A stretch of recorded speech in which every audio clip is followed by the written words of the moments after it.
She told me, "It's a boring work trip, don't overthink it." But TikTok showed her in a hotel robe on another man's lap. I collected the evidence, just waited for Friday. What happened next? Even I didn't expect it. Alyssa and I had been together for a little over 3 years. She always carried herself as this ambitious, professional woman, marketing executive at a big-name firm, confident, focused, driven. I loved that about her. She worked hard, and I supported her. It never crossed my mind that career-minded would one day become the cover for something else. A few weeks ago, she told me she had to attend her company's annual networking conference in Miami. It wasn't anything new. They did this every year. Last time, she roomed with her coworker Claire, came home with notes from panels and goofy hotel photos. This year, though, something was different. "It's just work," she said as we stood in the kitchen. "Panels, breakout sessions, then back to the room. Don't be jealous. It's boring." "I'm not," I replied. "Want me to drop you at the airport?" She smiled, kissed me, and nodded. The next morning, I took her to the airport, coffee in hand, trying to ignore the nagging feeling I couldn't quite place. She looked different. Hair done up, 3 bags, and when I lifted one, it felt lighter than expected. On the ride, I asked casually, "Claire joining you again?" She paused. "Actually, no. There was a reshuffle. I'm staying solo this year." I glanced at her. "Oh, okay." I didn't press, but it stuck with me. After dropping her off, I went about my weekend. On day 1, she sent the usual check-ins, selfies at the airport, a pic of her hotel room, the conference badge. It was normal enough. Then came day 2. Nothing. No texts, no photos. I figured maybe she was just busy, but the silence felt out of place. That night, I ended up on TikTok, just mindlessly scrolling before bed. And then I stopped cold.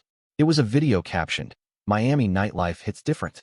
A guy was filming inside what looked like a fancy hotel suite, people laughing, music in the background. Then I saw her, Alyssa, in a robe, sitting on his lap, laughing, way too comfortable. I froze. Rewatched it. It wasn't her account. It was some guy's page. He had maybe a few thousand followers, nothing major, but this video, already going semi-viral. The comments were flying. "Yo, who's shorty in the robe? That girl's taken. She got that look. Ain't no way that's just a work trip." I tapped the guy's profile. He had uploaded 5 or 6 clips from the same weekend.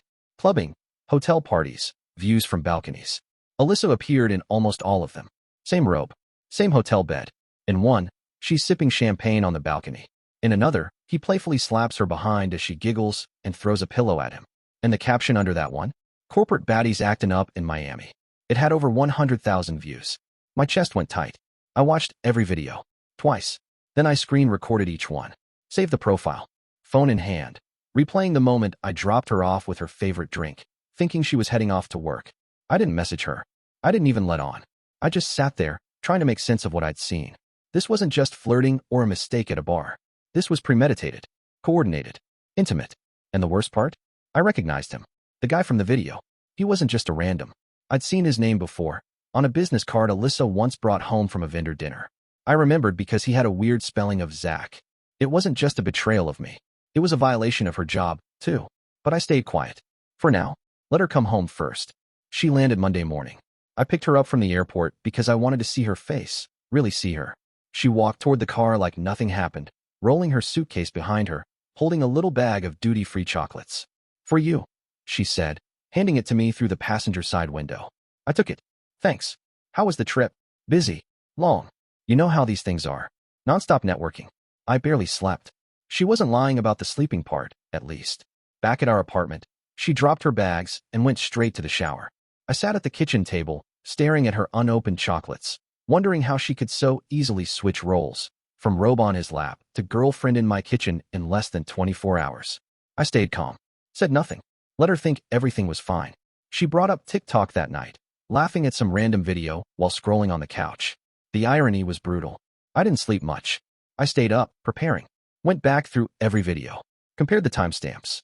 Matched the robe she wore in the TikToks to the one in the hotel selfie she sent me. Same curtains, same pillows, same champagne flute on the nightstand. It was her room. And the man? Zach Taylor, Regional Partnerships, from Fusion Labs.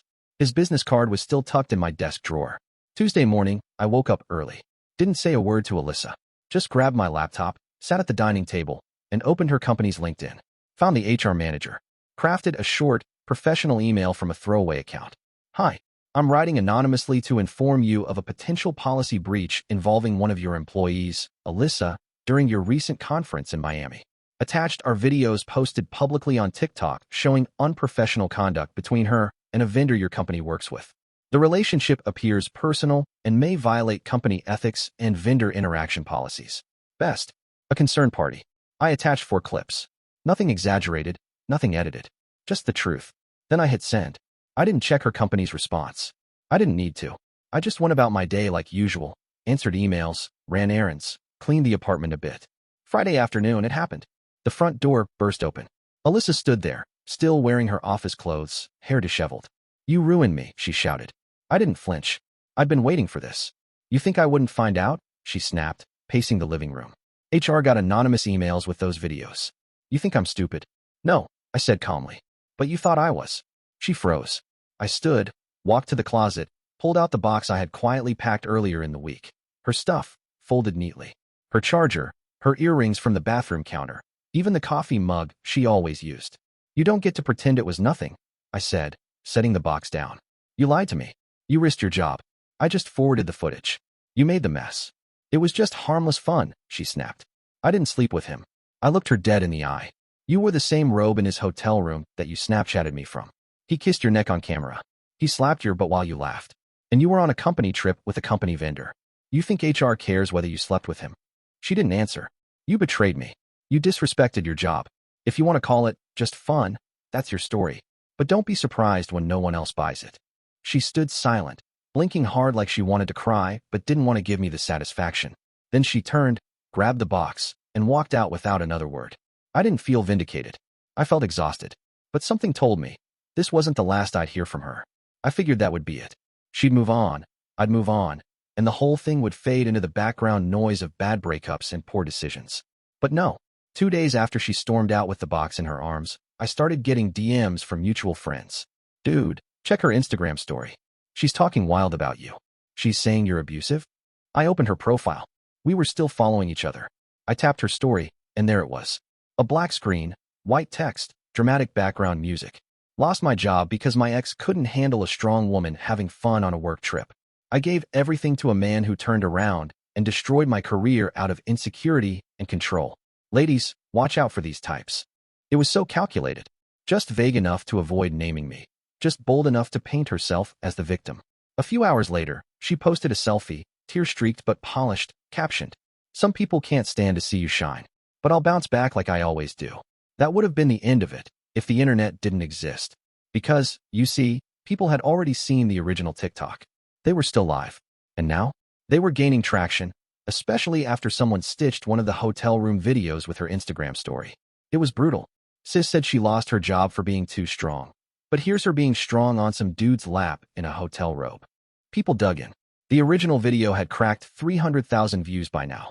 Commenters pulled screenshots, matched her name to her LinkedIn, found posts she'd made about women in leadership. A couple of people even posted side-by-side clips, her hotel room selfie to me versus the robe video with the vendor. One girl commented, "Imagine calling your ex toxic when you're literally in bed with a client on camera." Another stitched it with the caption, "Caught by TikTok's algorithm before your boyfriend even had a chance." It was everywhere. Her story flipped, fast. People weren't sympathizing. They were calling her out. And that strong woman narrative didn't hold up once people saw the actual footage. Her comment section went dark, then private, then everything disappeared. Instagram, gone. TikTok, deactivated. LinkedIn, scrubbed. Even mutual friends stopped talking to her. Not because I told anyone to pick sides, I never said a word, but because they saw what happened, and it didn't need interpretation. It was clear. Meanwhile, the vendor, Zach, apparently got dropped by her company's parent firm too. Not surprising. You don't bring clients into personal messes, especially not at corporate events with cameras rolling. And me? I didn't brag. I didn't post anything. I just booked a solo trip to Denver, turned off my phone for a few days, and let the silence wash over me. It wasn't revenge. It was clarity. A reset.